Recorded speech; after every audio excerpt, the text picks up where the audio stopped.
하나님이여, 나를 구원하소서. 물들이 내 영혼에까지 흘러 들어왔나이다. 나는 설 곳이 없는 깊은 수렁에 빠지며 깊은 물에 들어가니 큰 물이 내게 넘치나이다. 내가 부르짖음으로 피곤하여 나의 목이 마르며 나의 하나님을 바라사 나의 눈이 쇠하였나이다. 까닭없이 나를 미워하는 자가 나의 머리털보다 많고 부당하게 나의 원수가 되어 나를 끊으려 하는 자가 강하였으니 내가 빼앗지 아니한 것도 물어주게 되었나이다. 하나님이여, 주는 나의 우매함을 아시오니 나의 죄가 주 앞에서 숨김이 없나이다. 주 만군의 여호와여, 주를 바라는 자들이 나를 인하여 수치를 당하게 하지 마옵소서. 이스라엘의 하나님이여, 주를 찾는 자가 나로 말미암아 욕을 당하게 하지 마옵소서. 내가 주를 위하여 비방을 받았사오니 수치가 나의 얼굴에 덮였나이다. 내가 나의 형제에게는 객이 되고 나의 어머니의 자녀에게는 낯선 사람이 되었나이다. 주의 집을 위하는 열성이 나를 삼키고 주를 비방하는 비방이 내게 미쳤나이다.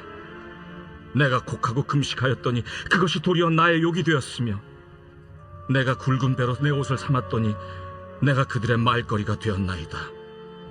성문에 앉은 자가 나를 비난하며 독주의 취한 무리가 나를 두고 노래하나이다. 여호와여, 나를 반기시는 때 내가 주께 기도하오니 하나님이여, 많은 인자와 구원의 진리로 내게 응답하소서.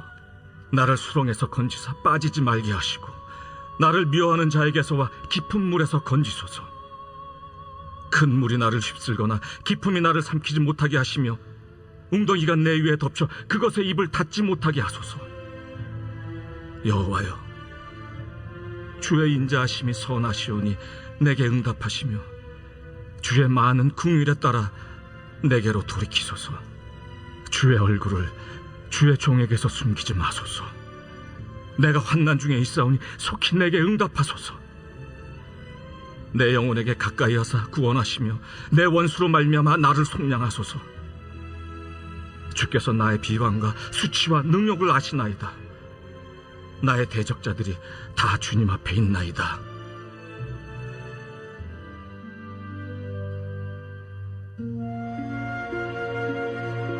그러므로 우리가 이 직분을 받아 긍휼하심을 입은 대로 낙심하지 아니하고 이에 숨은 부끄러움의 일을 버리고 속임으로 행하지 아니하며 하나님의 말씀을 혼잡하게 하지 아니하고 오직 진리를 나타내므로 하나님 앞에서 각 사람의 양심에 대하여 스스로 추천하노라. 만일 우리의 복음이 가리었으면 망하는 자들에게 가리어진 것이라. 그 중에 이 세상의 신이 믿지 아니하는 자들의 마음을 혼미하게 하여 그리스도의 영광의 복음의 광채가 비추지 못하게 함이니 그리스도는 하나님의 형상이니라. 우리는 우리를 전파하는 것이 아니라 오직 그리스도 예수의 주 되신 것과 또 예수를 위하여 우리가 너희의 종된 것을 전파함이라. 어두운 데에 빛이 비치라 말씀하셨던 그 하나님께서 예수 그리스도의 얼굴에 있는 하나님의 영광을 아는 빛을 우리 마음에 비추셨느니라. 우리가 이 보배를 질그릇에 가졌으니 이는 심히 큰 능력은 하나님께 있고 우리에게 있지 아니함을 알게 하려 함이라. 우리가 사방으로 우겨싸움을 당하여도 쌓이지 아니하며 답답한 일을 당하여도 낙심하지 아니하며 박해를 받아도 버림받지 아니하며 거꾸로 뜨림을 당하여도 망하지 아니하고 우리가 항상 예수의 죽음을 몸에 짊어짐은 예수의 생명이 또한 우리 몸에 나타나게 하려 함이라. 우리 살아있는 자가 항상 예수를 위하여 죽음에 넘겨짐은 예수의 생명이 또한 우리 죽을 육체에 나타나게 하려 함이라. 그런즉 사망은 우리 안에서 역사하고 생명은 너희 안에서 역사하느니라. 기록된 바 내가 믿었으므로 말하였다 한 것 같이 우리가 같은 믿음의 마음을 가졌으니 우리도 믿었으므로 또한 말하노라. 주 예수를 다시 살리시니가 예수와 함께 우리도 다시 살리사 너희와 함께 그 앞에 서게 하실 줄을 아노라. 이는 모든 것이 너희를 위함이니 많은 사람의 감사로 말미암아 은혜가 더하여 넘쳐서 하나님께 영광을 돌리게 하려 함이라.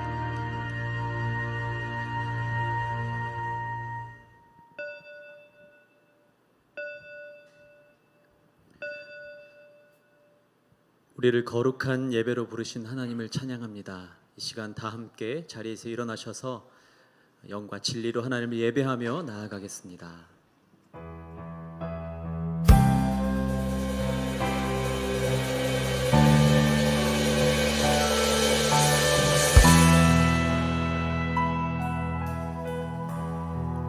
주께서 높은 보좌에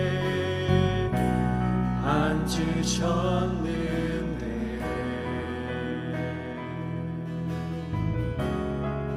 그 옷자락은 성전에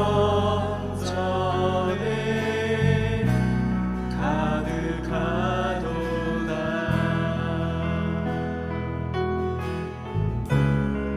천사들이 모여서 서로 차과하여 외치니 그 소리는 성전에 가득하도다.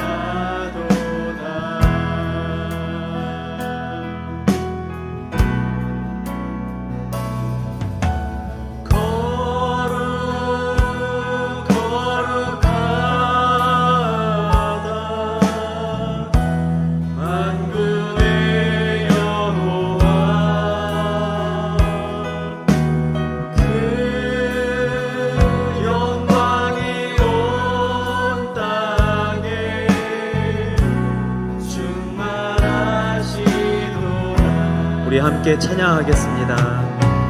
거룩 거룩하다 만군의 여호와 그 영광이 온 땅에 충만하시도다.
여호와는 나의 힘과 나의 방패이시니 내 마음이 그를 의지하여 도움을 얻었도다.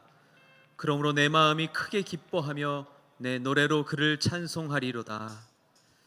찬양받기 합당하신 하나님 아버지, 주의 자녀들을 예배의 자리로 불러주셔서 감사합니다. 이 시간 각자의 처소에서 마음을 다해 정성을 다해 예배하며 나아가오니 주님 홀로 영광 받아주시고 예비하신 복과 은혜로 충만하게 역사하여 주시옵소서. 왕 되신 주님을 찬양하며 우리 주 예수 그리스도의 이름으로 기도드리옵나이다. 아멘.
태우소서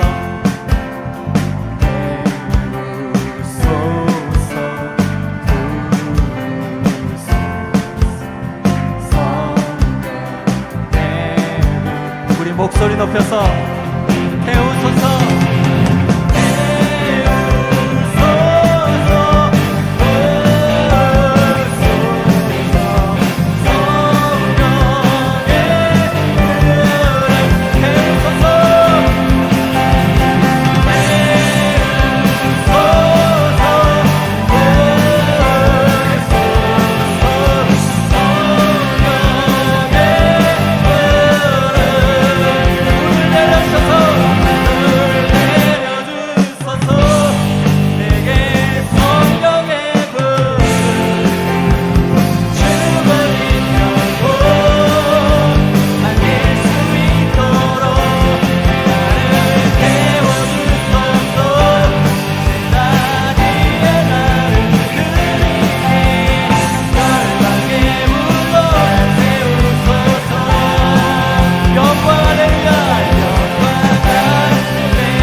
앉아서 계속 하나님을 찬양하겠습니다.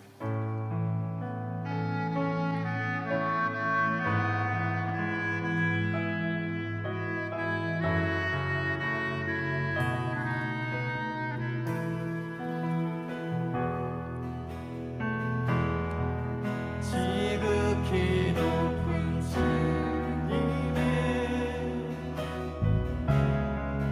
낮은 성소로 들어가네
나의 피난처요 나의 요새요 내가 의뢰하는 하나님이라.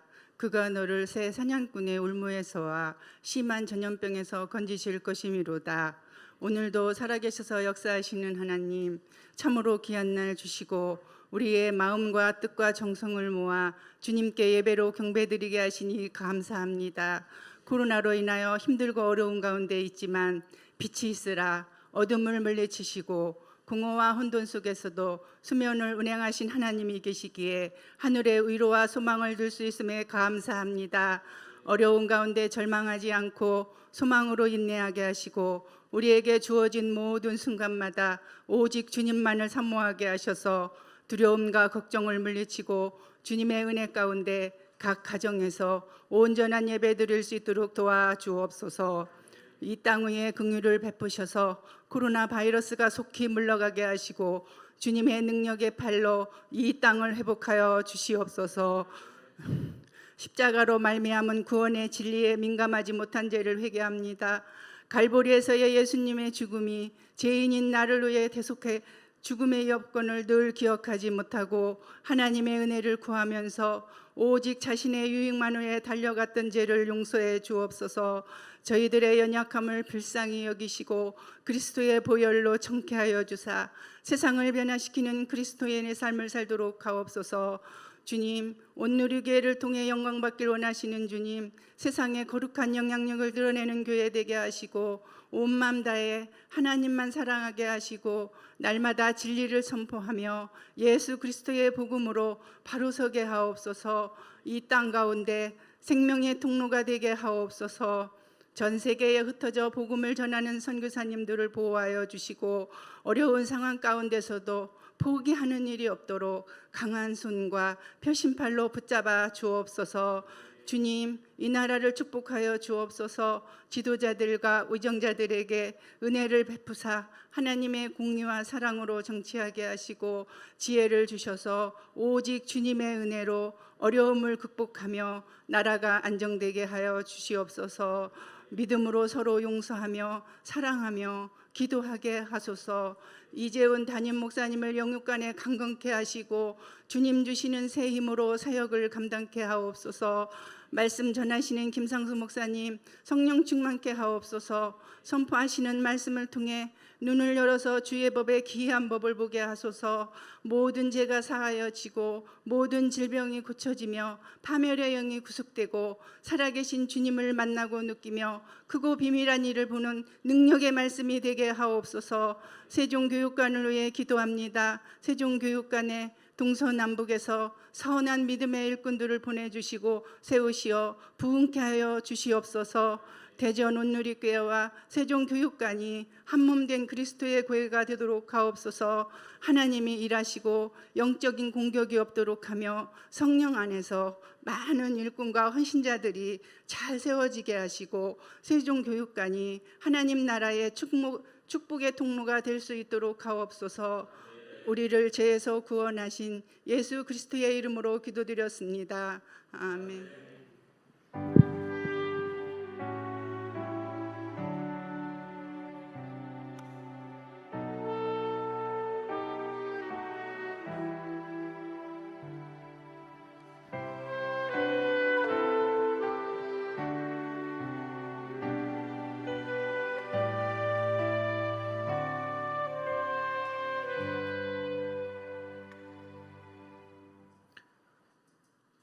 세종교육관 일요 주일 예배 영상으로 함께 참여하시는 모든 성도님들을 환영합니다. 각 가정마다 하나님의 놀라운 임재를 경험하는 복된 예배가 되기를 축복합니다. 시간에 옆에 있는 자녀들에게 또 자기 자신에게 이렇게 고백하겠습니다. 온 마음 다해 주님만 하나님만 사랑하겠습니다. 온 마음 다해 하나님만 사랑하겠습니다. 아멘. 우리 놀라운 이 고백들이 우리가 다시 예배당에 모여서 예배드릴 때나 아니면 지금 영상으로 예배드리는 그 모든 가정 가운데 날마다 이 고백이 있었으면 좋겠습니다. 그 은혜를 날마다 경험하기를 주님의 이름으로 축복합니다. 오늘 하나님께서 우리에게 주시는 말씀을 함께 봉독하겠습니다. 느헤미야 4장 1절부터 15절까지 말씀입니다. 우리말 성경 구약 533페이지입니다. 느헤미야 4장 1절부터 15절까지 말씀을 저와 여러분이 교독하도록 하겠습니다. 산발랏은 우리가 성벽을 쌓는다는 말을 듣고 분노하고 몹시 분개했습니다. 그는 유다 사람들을 조롱하며 그의 동료들과 사마리아 군대 앞에서 빈정거리며 말했습니다. 저 유다 사람 약골들이 무엇을 하는 것이냐? 그 성벽을 복원하겠다는 것이냐? 제사를 드리겠다는 것이냐? 하루 만에 공사를 끝내겠다는 것이냐? 타버린 돌들을 저 흙무더기 속에서 원상복구하겠단 말이냐? 그 곁에 있던 암몬 사람 도비아가 맞장구 치며 말했습니다. 그들이 무엇을 건축하든 여우라도 한 마리 올라가면 그 돌 성벽이 다 허물어질 것이다. 우리 하나님이여 우리의 기도를 들으소서. 우리가 멸시당하고 있습니다. 그들이 하는 욕이 그들에게 되돌아가게 하소서.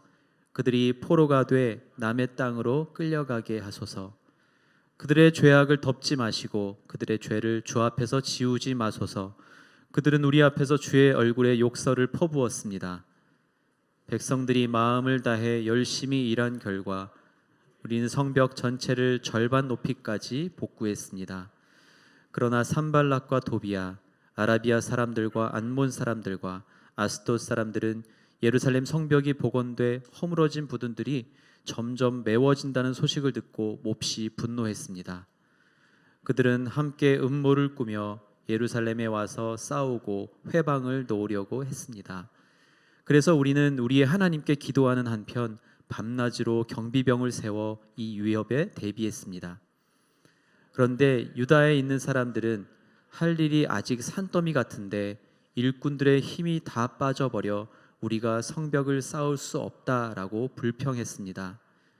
또 우리의 원수들은 그들이 알아채기 전에 우리가 그들 가운데 들어가서 그들을 죽이고 그 일을 중단시켜야겠다라고 말했습니다. 그들 가까이 사는 유다 사람들도 우리에게 와서 그들이 사방에서 우리를 치려 한다고 10번씩이나 말했습니다. 그래서 나는 사람들을 가문별로 칼과 창과 활로 무장시켜서 성벽 뒤 낮고 넓게 펼쳐진 곳에 배치했습니다. 백성들이 두려워하는 것을 보고 나는 귀족들과 관리들과 나머지 백성들에게 말했습니다. 그들을 두려워하지 마시오. 위대하고 두려우신 여호와를 기억하고 여러분의 형제와 자녀와 아내와 가정을 위해 싸우시오. 함께 읽겠습니다. 우리의 원수들은 우리가 그들의 계략을 알았고 하나님이 그들의 계획을 꺾으셨다는 것을 들었습니다. 그제야 우리는 모두 성으로 돌아와 각자 하던 일을 계속했습니다. 아멘. 이 시간에 이재훈 담임 목사님께서 영상을 통해 광고 말씀과 또 나라와 민족을 위한 기도 이후에 김상수 목사님께서 악한 반대자들을 대하는 법이라는 제목으로 은혜의 말씀 선포해 주시겠습니다. 할렐루야. 오늘도 주님의 임재가 충만한 복된 주일이 되시기를 바랍니다. 이 코로나 전염병이 계속되는 상황 속에서도 우리가 하나님과 동행하면 또 하나님과 함께하는 살면은 하나님이 주시는 평안이 있고 또 비전이 있고 또 능력이 있을 줄로 믿습니다. 무엇보다도 이 재난이 속히 지나가기를 기도하는 마음, 그 기도 제목보다 더 중요한 것은 우리가 이 재난을 통해 변화되는 것입니다. 하나님 앞에 바로 서는 것입니다. 또 참된 예배가 회복되고 예배자로 회복되는 것입니다. 오늘 영상으로 예배하는 성도님들 계신 그 곳이 바로 거룩한 예배당이 되고 성전이 되고 우리 자신이 하나님 앞에 드리는 산 제물이 되는 것, 이것이 회복의 지름길입니다.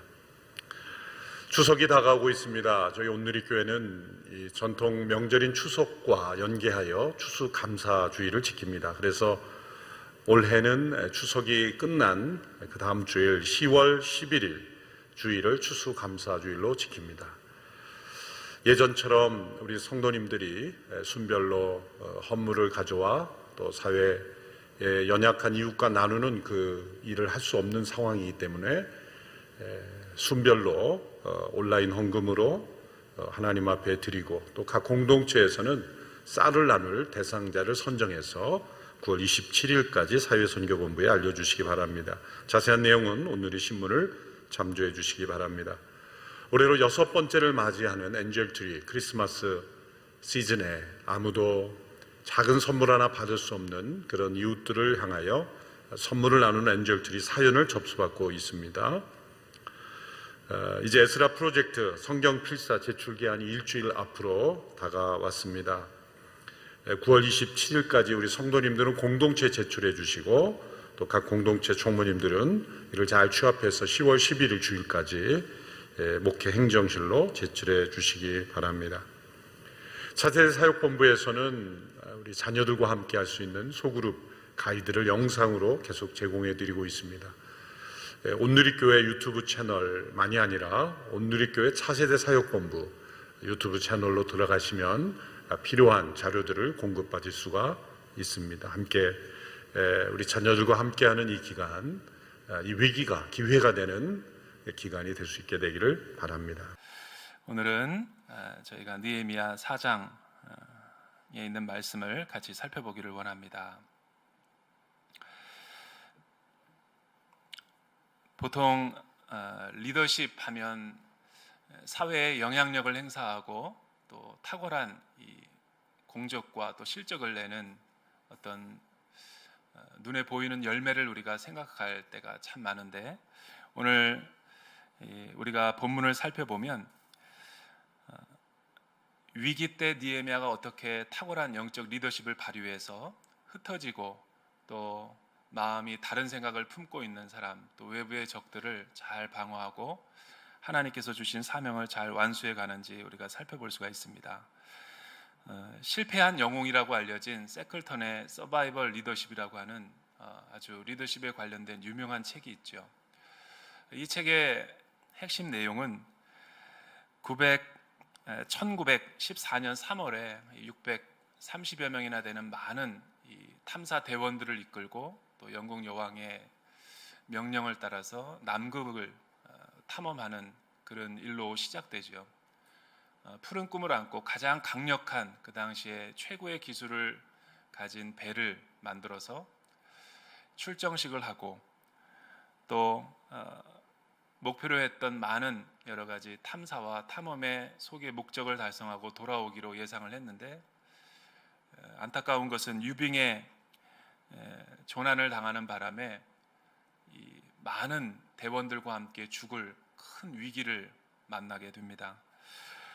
그런데 이 책에서 634일간의 유빙에 의해서 좌초되고 또 2년 동안에 못 먹고 혹독한 이 비바람에 또 맞으며 살아남을 방법을 공부하다가 세클턴이라고 하는 이 탐험 대장에 의해서 전원이 한 사람도 다치거나 죽지 않고 무사히 영국으로 귀환해서 그를 일컬어 자기 수여를 하고 또 영웅으로 칭하게 되는 그런 역사적인 사건이 있었습니다. 놀라운 사실은 어떻게 634일 동안에 그가 죽음을 맞이하려고 하는 그 위기의 순간에 기지를 발휘해서 많은 팀원들에게 함께할 수 있고 또 살아날 수 있고 희망과 소망의 빛을 주며 무사히 귀환할 수 있었는가라는 이유죠. 그래서 그 주변의 많은 사람들의 증언과 또 일기를 종합해가지고 만든 책이 세클턴의 서바이벌 리더십이라고 하는 책입니다. 그는 그 책에서 극한 상황에서 리더십을 발휘할 수 있었던 10가지 핵심 포인트를 이야기하는데, 첫째가 궁극적인 목표를 그는 잃어버리지 않았다라는 거죠. 그리고 많은 사람들이 시리에 빠져서 소망을 잃고 죽음을 눈앞에 두었을 때에도 그 세클턴이라고 하는 사람은 끝까지 공동체 정신을 발휘해서 네트워크적인 힘을 발휘해서 서로를 위로하고 격려함으로 소망을 잃어버리지 않게 했다라고 하는 이야기 내용이죠. 이 세클턴의 사진을 한번 잠깐 보면 그가 그 당시 타고 갔던 배의 엔듀어런스호, 배 이름도 인내호라는 거죠. 이 세클턴의 그 늠름한 얼굴과 그 배의 모습, 오늘 말씀해 보면 느헤미야도 3개월 동안에 1200km나 되는 대장정에 걸쳐서 아닥사스다 왕의 조서를 갖고 또 예루살렘 성벽을 다시 재건해도 좋다라는 그 승낙을 받고 희망차게 비전을 갖고 많은 사람들과 함께 예루살렘 성벽을 재건하기 위해 찾아왔지만 그에게 찾아오는 그 시련과 역경, 위기 또한 있었던 것을 오늘 느헤미야서는 증언하고 있습니다. 제일 첫 번째 이 증언은 바로 외부의 적이라는 거죠. 그러나 어떻게 느헤미야는 반대자들의 비방과 중상모략에 흔들리지 않고 성벽 재건을 잘 완성할 수 있었는가? 느헤미야 2장 9절과 10절을 우리 자막을 통해서 한번 읽어보죠.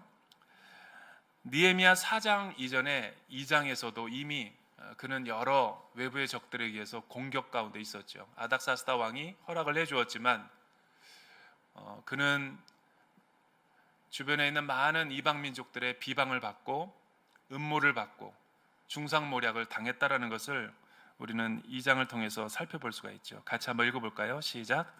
군대 장관과 마병을 보내어 나와 함께 하시기로 내가 강 서쪽에 있는 총독들에게 이르러 왕의 조서를 전하였더니 호론 사람 산발락과 종이었던 암몬 사람 도비아가 이스라엘 자손을 흥왕하게 하려는 사람이 왔다함을 듣고 심히 근심하였더라.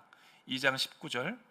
호론 사람 산발락과 종이었던 암몬 사람 도비아가 또 아라비아 사람 게셈이 이 말을 듣고 우리를 업신여기고 우리를 비웃어 이르되 너희가 하는 일이 무엇이냐? 너희가 왕을 배반하고자 하느냐 하기로. 이거는 4장의 내용이 아니라 2장이죠. 2장에서 그는 이미 많은 주변 사람들의 경계와 의심 또 음모, 중상모략에 이 복선이 이미 깔려 있었죠.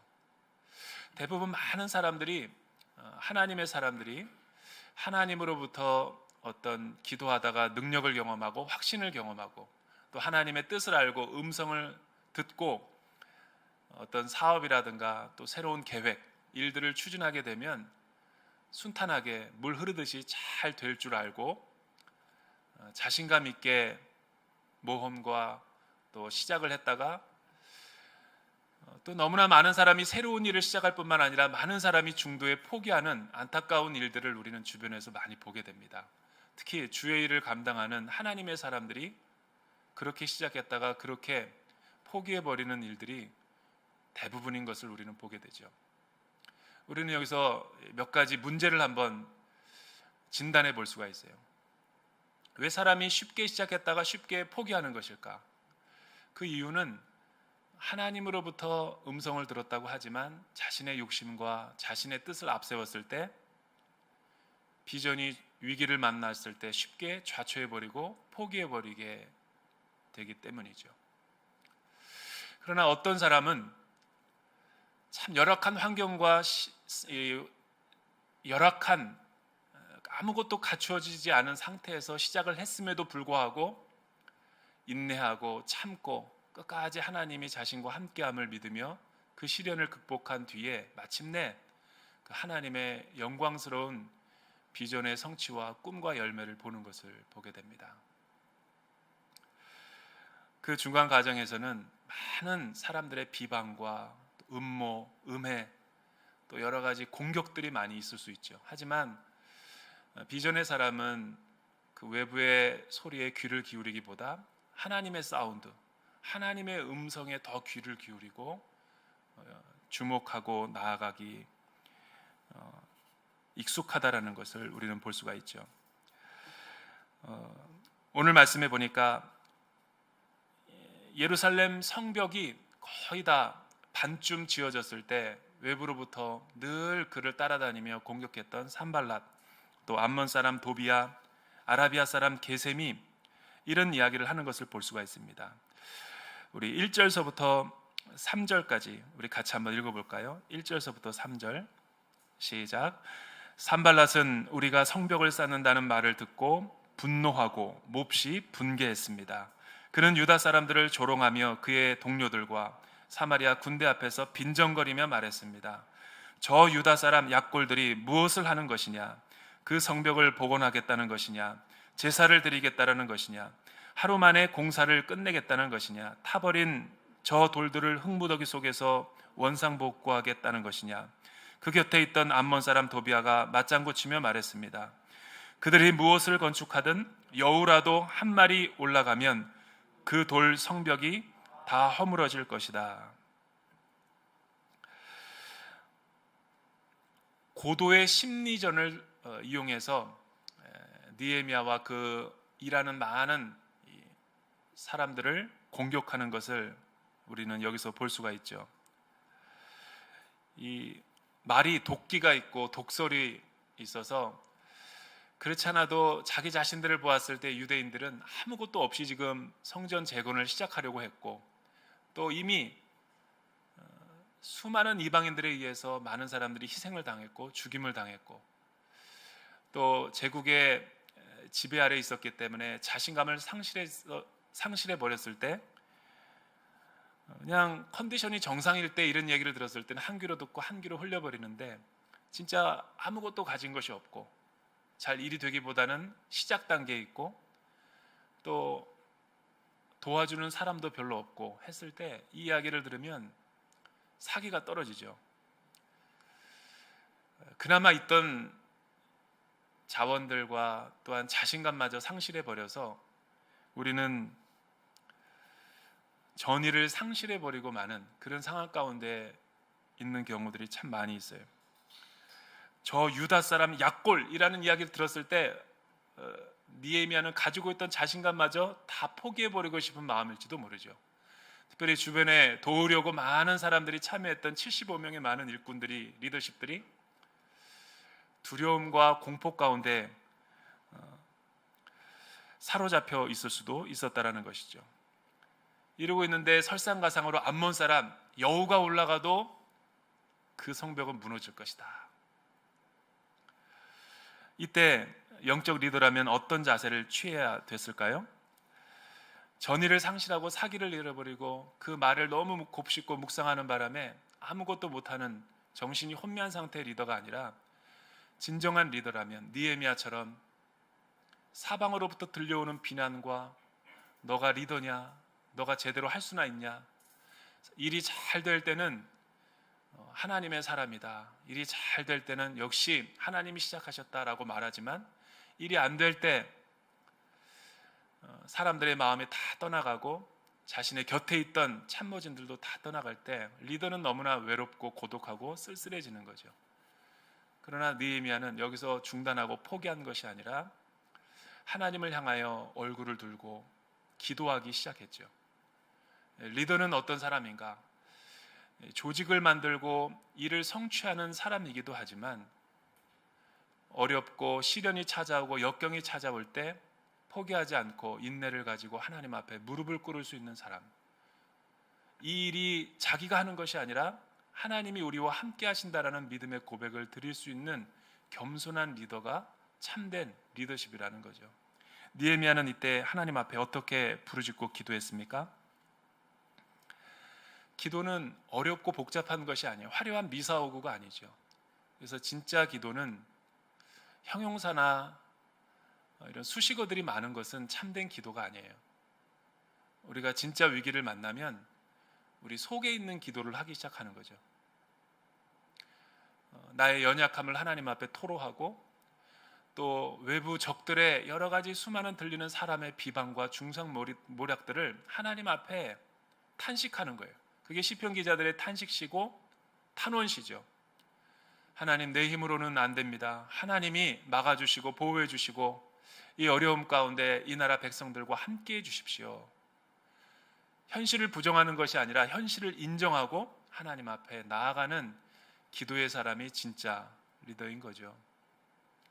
저는 우리 세종교육관의 많은 우리 성도님들이 이러한 영적 리더십이 있기를 주님의 이름으로 축복합니다. 일이 잘 될 때는 누구나 다 칭찬을 해요. 그러나 일이 사면초가에 빠지고 진퇴양난에 빠지고 어렵고 위기일 때 그때 진정한 리더십의 실력이 나타나는 거예요. 우리나라 역사를 보면 참 너무나 가진 게 없이 시작했던 민족이라는 것을 우리는 대한민국 수립에서부터 잘 알 수 있죠. 1943년, 41년부터 43년에 이 세상의 리더 국가들이 미국과 영국을 위시해서 2차 세계대전에 한참 진행되고 있을 때 전후 처리 문제를 논의하기 위해서 이집트 카이로에 모였어요. 수많은 식민 지배 국가들을 독립을 시킬 것이냐, 어떻게 시킬 것이냐, 어떤 진영으로 나눌 것이냐. 당사자들은 이해관계가 없는데 강대국들이니까 자기네 마음대로 논의하기 시작하는 거예요. 그냥 형식적으로 식민 시대가 끝나고 만약에 승전할 경우에 이 모든 식민지들을 독립국가로 다 해방시켜주자, 잠정적인 합의를 거쳤고 45년 7월이 되었을 때 연합국이 승리가 거의 굳어졌을 때 그 당시 강대국이었던 소련이 합류하면서 미국과 영국과 소련이 포츠담에서 중요한 전후 회의를 하죠. 우리나라의 운명이 갈려져 있는. 여기에서 어떤 약속을 하냐면 이 대한민국을 일제 식민지로부터 완전히 해방시키고 자유독립을 시켜주자라는 합의문을 선언을 하죠. 이때 한반도의 많은 국민들은 환호성을 질렀죠. 그러나 북한이 좌우 이념으로 서로 다시 분단의 위기를 경험하게 되고 남한 혼자 독자적으로 1948년 5월 14일에 국회를 만들고 첫 번째 이 재헌 국회를 열었을 때 초대 대통령이었던 이승만 박사가 이런 고백을 합니다. 우리나라가 잘해서 독립을 얻은 것이 아닙니다. 우리나라가 뭔가가 하나님 앞에 자랑스러울 것이 있어서 이렇게 독립을 한 것이 아닙니다. 그래서 우리는 하나님 앞에 기도하고 시작해야 되겠습니다. 이윤영 의원 나와서 기도하고 시작하죠. 그때 이윤영 의원이 첫 번째로 이 국회 법사위에 기록이 되어 있는 그 내용이에요. 5월 14일 날 국회를 시작하기 1회 국회 첫 마디가 뭐였냐면 하나님, 우주를 만드시고 역사를 창조하신 이 나라 민족의 모든 운명을 섭리하시는 살아계신 하나님 감사합니다. 개원할 수 있도록 역사해 주신 하나님께 찬양을 드립니다. 이게 대한민국 국회였어요.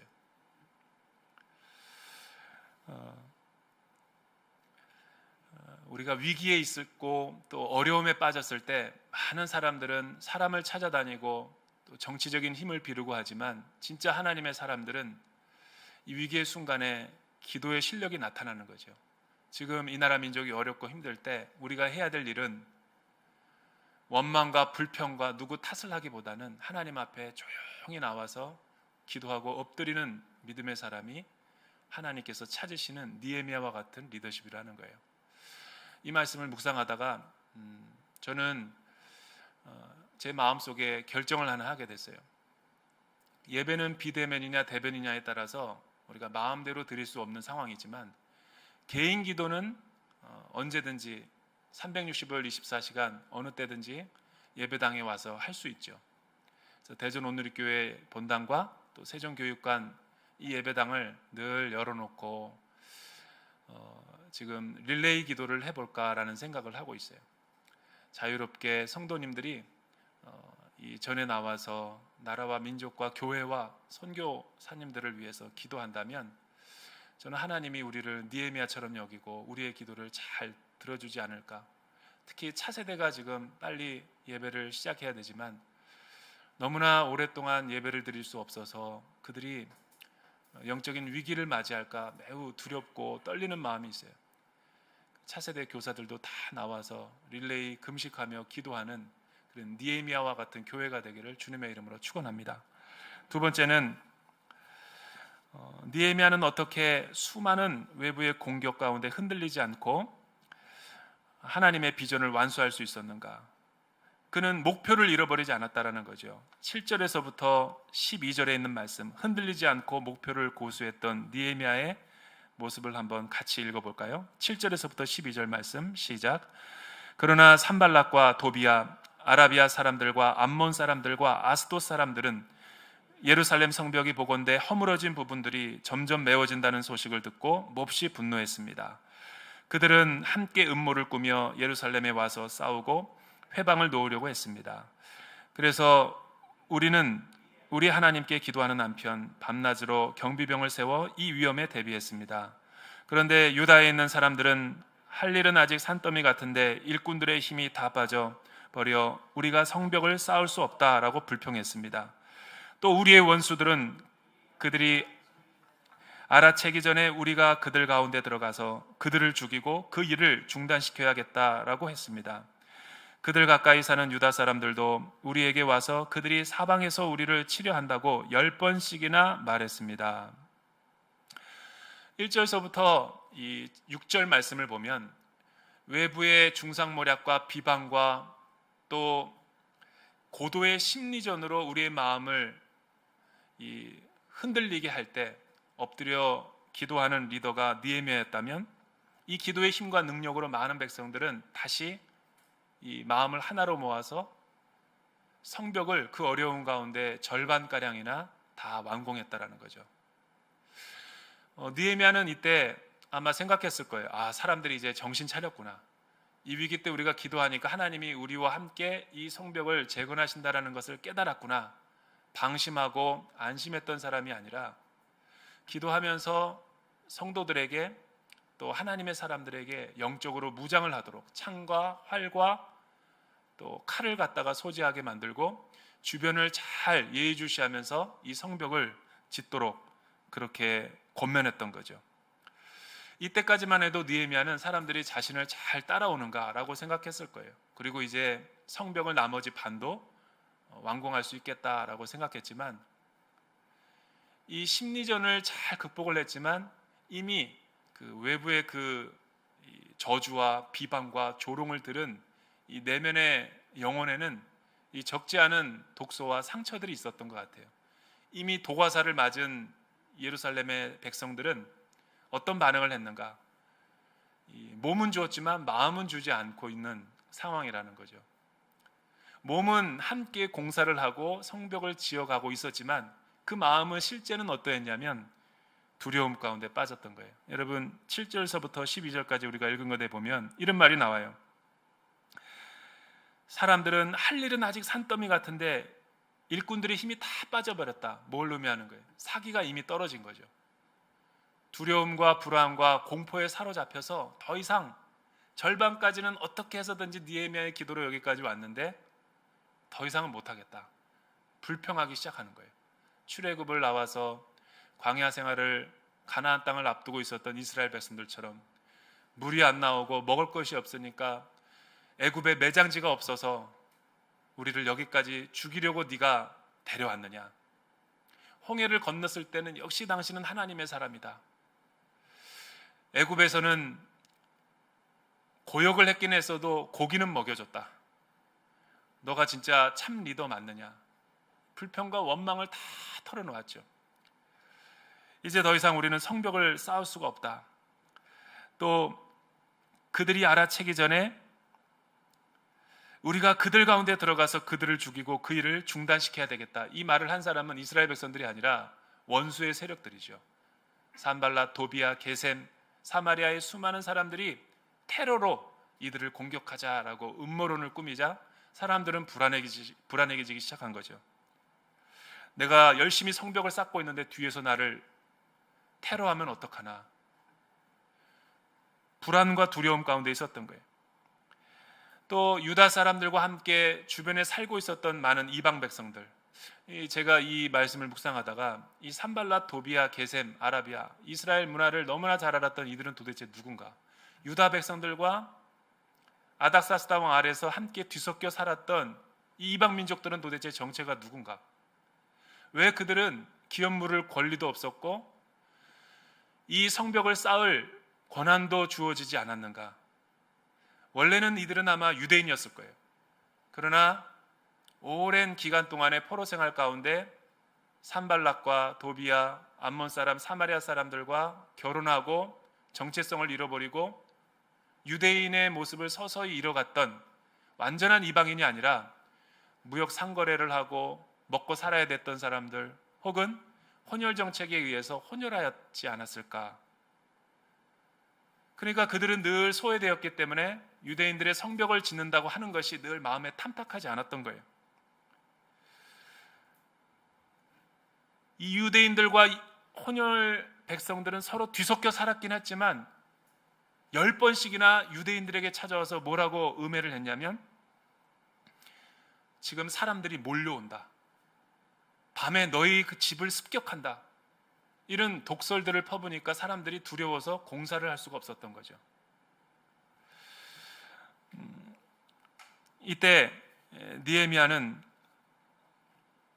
흔들릴 것 같았지만 흔들리지 않고 끝까지 자신들이 왜 여기 있는가, 왜 우리는 이곳에 모였는가를 다시 한번 공동체적인 비전과 목표를 재확인하면서 사람들을 하나로 모으기 시작했던 거예요. 사랑하는 여러분, 우리가 신앙생활하다가 흔들리고 어려움을 경험할 때가 있죠. 그때 우리에게 필요한 것은 뭐냐면, 예상치 못한 일을 만났을 때 다시 초심으로 돌아가서 하나님으로부터 들었던 그 첫사랑과 첫 비전, 원래 우리가 시도하려고 했던 그 비전을 묵상해 보는 것이 굉장히 중요하다는 거예요. 세클턴의 서바이벌 리더십이 바로 그랬던 거예요. 그 비전이 없는 순간 우리는 상황의 변화하는 환경 가운데 휘둘려 버리고 말 거예요. 플로리다는 원래 전 세계에서 태풍이 가장 강력한 슈퍼 허리케인이 많이 부는 곳이죠. 매년마다 불어와서 수천 채, 심지어는 수만 가구들이 엄청난 타격을 입는 곳이 미국 플로리다예요. 우리가 상상하는 그런 태풍이나 폭풍이 아니라 한번 났다 하면 엄청난 재난을 겪는 것이 그곳이죠. 그래서 일본과 마찬가지로 지진이 많아서 내진 설계가 충분히 돼야지만 이 건축공사 허락을 해주듯이 플로리다주도 집을 지을 때 함부로 지을 수가 없어요. 아무런 이 기자재를 가지고 지을 수 없는 것이죠. 설계 도면을 꼼꼼하게 보고 태풍에 완벽한가, 그렇지 않으면 허가를 안 내주는 거예요. 그런데 몇 년 전에 엄청난 태풍이 몰려왔을 때 수만 가구가 완전히 통째로 날려가 버렸어요. 근데 그때 CNN이 방송을 할 때 어떤 한 사람이랑 인터뷰하는 것을 본 적이 있어요. 그 내용이 뭐냐면, 어떻게 다 모든 집들은 날아가 버렸는데 당신 집은 멀쩡하냐. 그때 그 사람이 이렇게 얘기하는 거예요.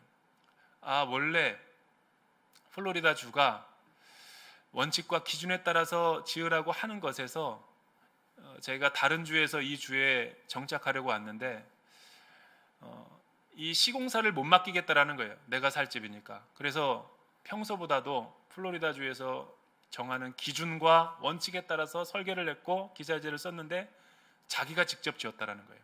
하나의 오차도 없이. 그러니까 뭐예요? 다른 집들은, 무너졌던 집들은 보면 말만 플로리다 주 기준의 원칙에 따라서 건축하고 시공을 했지만 사실은 다 날림 공사였던 거예요. 빼먹고 원자재 빼먹고 강도도 다 틀리고.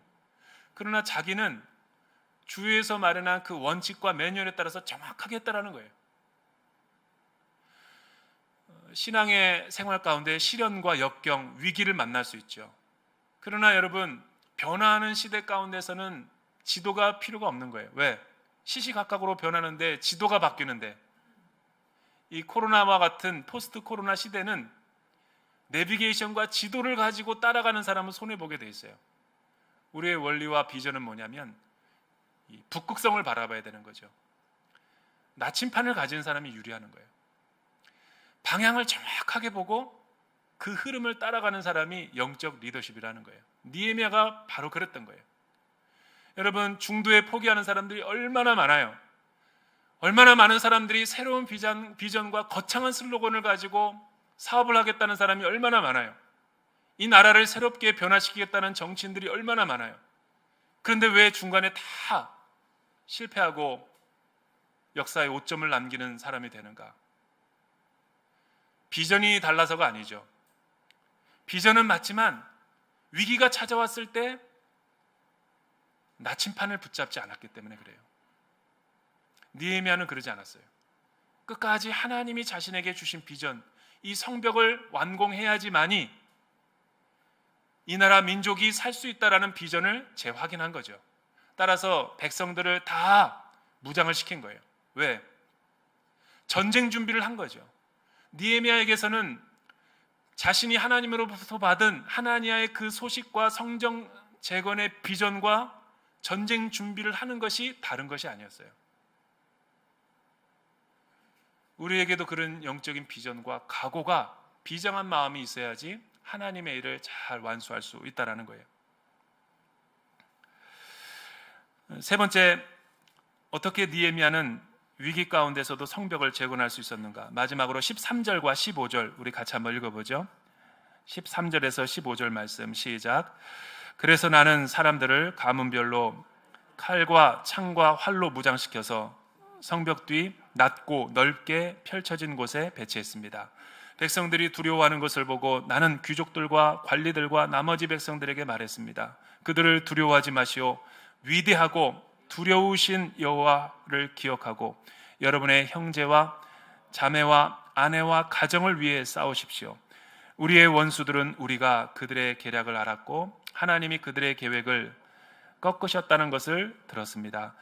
그제야 우리는 모두 성으로 돌아와 각자 하던 일을 계속했습니다. 제일 마음에 와닿는 구절이 그제서야 그들은 안심을 하고 모두 성으로 돌아와 각자 자신에게 주어진 사명과 일을 마쳤다라는 거죠. 영적으로 다시 재무장을 하고 성벽 공사에 몰입했던 느헤미야의 리더십을 우리는 주목해 볼 필요가 있습니다. 보통 리더는 이 위기가 찾아오고 두려운 일이 생기면 사람들에게는 다 그 일을 하게 하고 자신은 뒤로 빠지고 나타나지 않는 경우들이 많죠. 세상의 리더십은 그래요. 그러나 참된 리더십이었던 느헤미야는 그 위기를 맞이했을 때 많은 사람들이 두려움 가운데 있다는 것을 알고 하나님의 말씀으로 그들을 독려하고 위로하고 올바른 방향을 제시하며 안심을 시켰다는 것을 우리는 볼 수가 있습니다. 우리가 위기를 만났을 때 가장 중요한 것은 이 위기가 나의 실수와 연약함 때문에 일어난 것인지 혹은 이 상황과 이 일이 사탄과 원수와 또 거짓된 세력으로부터 온 것인지 우리는 기도하며 하나님의 음성을 분별할 필요가 있는 거죠. 느헤미야는 이 위기의 그 정체를 사탄으로부터 온 것임을 정확하게 간파하고 분별했죠. 그리고 처음에 가졌던 비전을 다시 한번 확인하고 두려움 가운데 있었던 사람들에게 가서 그렇게 말해주는 것이에요. 두려워하지 마십시오. 사람을 두려워할 것이 아니라 위대한 하나님을 두려워하십시오. 여러분들이 지금 하고 있는 일 그 자체는 하나님의 나라를 위한 것입니다. 이렇게 말할 수 있는 리더가 있다면 그는 참된 하나님의 사람일 거예요. 우리가 대부분 두려워할 때는 아직 일어나지 않은 일, 머릿속에 위축되어 있는 나의 생각들과 마음들, 경험들을 가지고 그 짧은 경험을 가지고 사람들에게 원망과 불평할 때가 참 많은 거예요. 하나님을 바라보거나 또 하나님이 우리와 함께 한다라는 것을 보지 못하고 나를 묵상하고 환경을 묵상할 때 우리는 쉽게 영적인 암초를 만나 좌초될 수 있다라는 것을 우리는 늘 기억해야 되는 것이죠.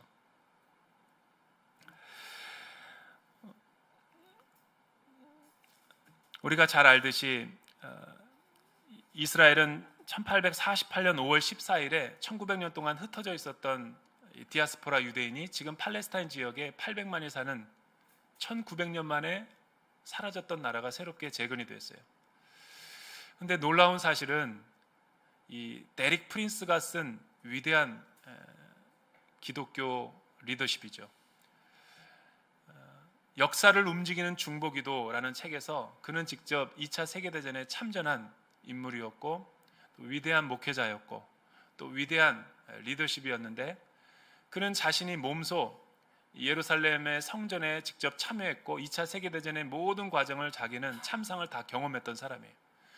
그러나 어떻게 2차 세계대전이 연합군의 승리로 이끌어졌고 흩어졌던 유대인들이 다시 이스라엘을 재건할 수 있었는지를 그 책에서 밝히고 있는데, 어느 날 1948년 5월 14일에 이스라엘이 독립을 선언하고 유엔이 나라의 재건을 허락했을 때 큰 충격을 받았다라는 거예요. 자신은. 왜 그러냐면 여러분, 13개 아랍 동맹 국가들은 강력한 국가였고 이스라엘은 보잘것없는 민족이었죠.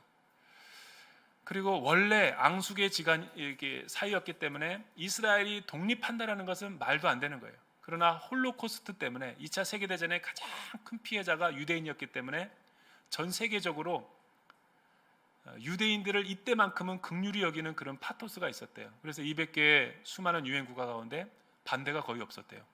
이 말은 아랍 사람들도 이 분위기 때문에 독립을 했다라는 거예요. 놀라운 기적이죠. 원수의 국가들이 동조를 했다라는 거예요. 그런데 그렇게 동조한 데서 끝난 것이 아니라 막상 독립을 한다 그랬을 때 이집트를 비롯한 많은 아랍 국가들이 독립을 하는 순간 전쟁 포고로 알고 13개 국가와 함께 전쟁을 치르겠다, 선전포고를 하죠. 이집트만 하더라도 강력한 이 무기들이 있었고 앞서 나간 국가였지만 유대인들은 아무것도 없었어요.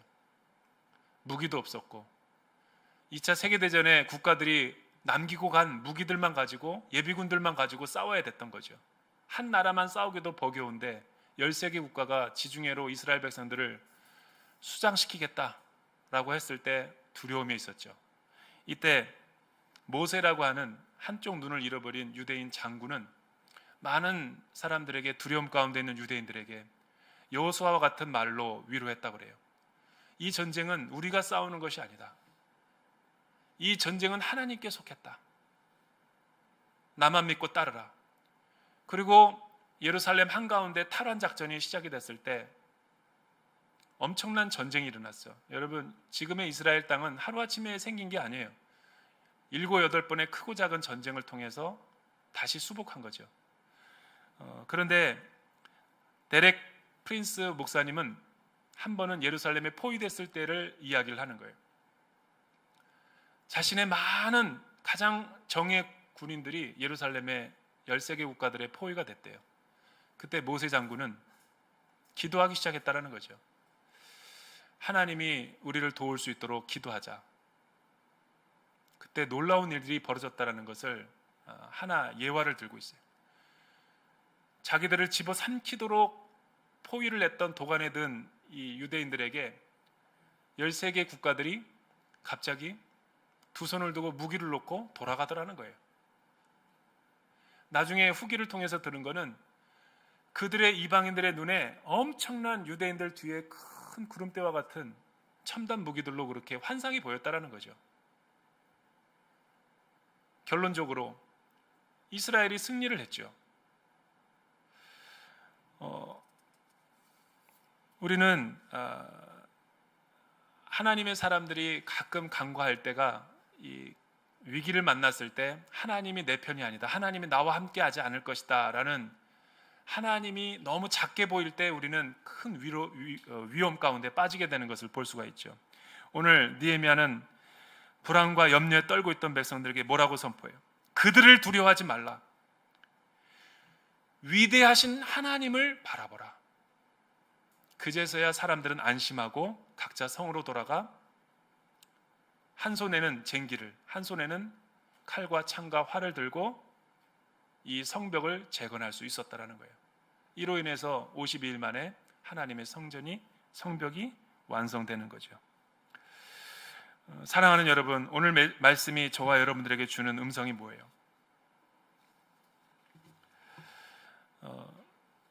우리는 이 위기와 수많은 어려움들, 왜 하나님이 이 어려운 시대를 살아가게 했는가, 각자의 삶 가운데 잘 이해가 되지 않을 때가 많아요. 하지만 이 상황 속에서도 하나님이 우리와 함께한다라는 믿음을 잃어버리면 안 되고, 우리는 끝까지 하나님을 바라보며 하나님이 우리보다 미리 앞서가서 새로운 일을 행하고 계시다라는 것을 믿고 의지하며 신뢰하며 나갈 때 하나님이 새 일을 행하신다라는 것을 우리 눈으로 목도할 수 있다라는 거죠. 과거로 돌아가면 안 돼요. 자꾸만 기도할 때 일상이 회복되게 도와주십시오. 그런 마음을 가지고는 새 시대, 이 코로나 시대 때 하나님이 새 일을 시작하고자 하는 것을 바라보지 못할 때가 많아요. 과거의 일상 때문에 이렇게 됐는데 또 과거로 돌아가게 해달라면 우리의 탐욕과 욕심밖에 남는 것이 없게 돼요. 하나님이 코로나 블루를 허락하신 이유는, 비대면 시대를 허락하신 이유는 우리에게 주신 골든타임이에요. 새로운 시대를 준비하라고 하는 한국 교회에 주신 하나님의 메시지인 거죠. 이 기간에 무엇을 해야 되는가? 기도할 때만이 하나님의 마음을 읽을 수가 있는 거예요.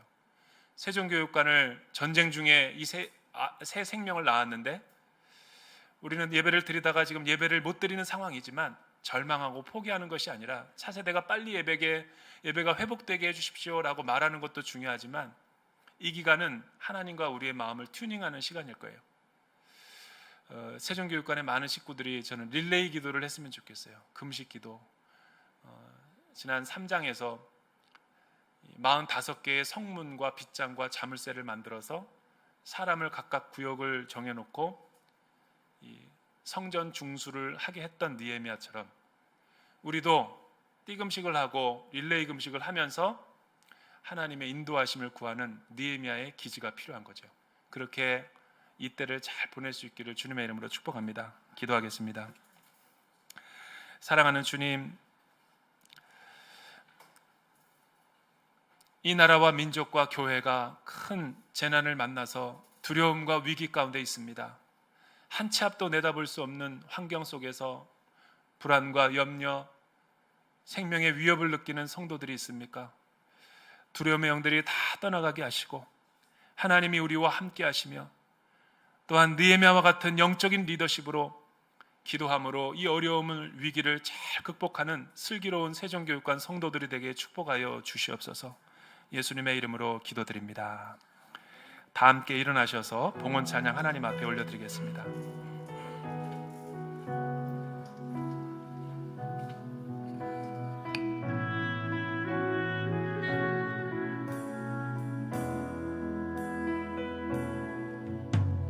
선한 능력으로 안으시네 그 크신 발로 날 붙드시네 절망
사랑의 하나님, 오늘도 말씀을 통해서 하나님의 음성을 들려주시니 감사합니다.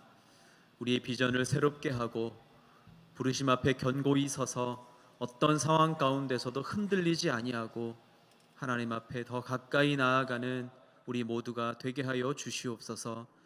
주신 은혜와 사랑에 감사함으로 예물 드립니다. 정성을 다해서 드리는 자녀들의 손길을 축복하여 주시며 쓰여지는 곳에 하나님의 놀라운 회복의 역사가 나타나게 하여 주시옵소서. 이제는 우리 주 예수 그리스도의 은혜와 하나님 아버지의 다함없는 사랑하심과 성령의 교통교제 충만 역사하심이 우리 앞에 많은 고난과 공격이 있으나 하나님만 의지함으로 나에게 주신 사명 끝까지 감당하기를 다짐하고 소원하는 주의 백성들 머리머리 위에, 모든 가정과 일터 위에, 이 나라와 이 민족 위에, 저 북녘 땅 위에, 열방에서 복음 전하시는 선교사님들의 사역과 가정 위에 지금부터 영원토록 함께 하시기를 간절히 축원하옵나이다. 아멘.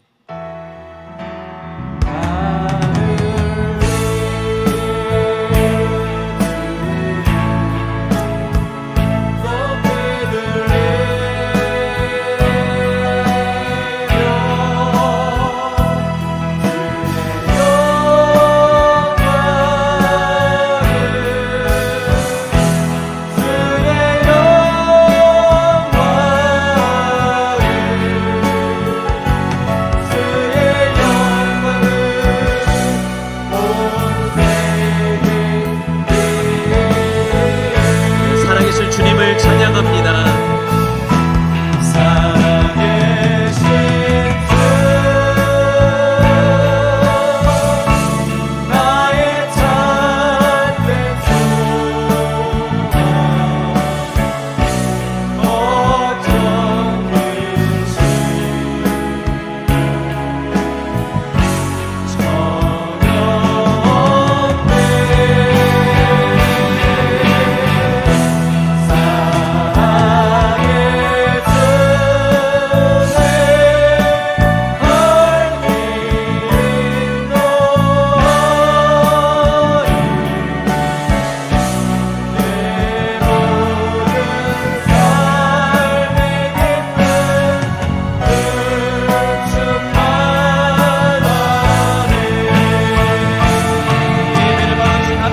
감사와 영광의 박수 올려드립니다. 아멘. 주일 예배를 마칩니다. 한 주간도 말씀 안에 승리하시기를 축복합니다.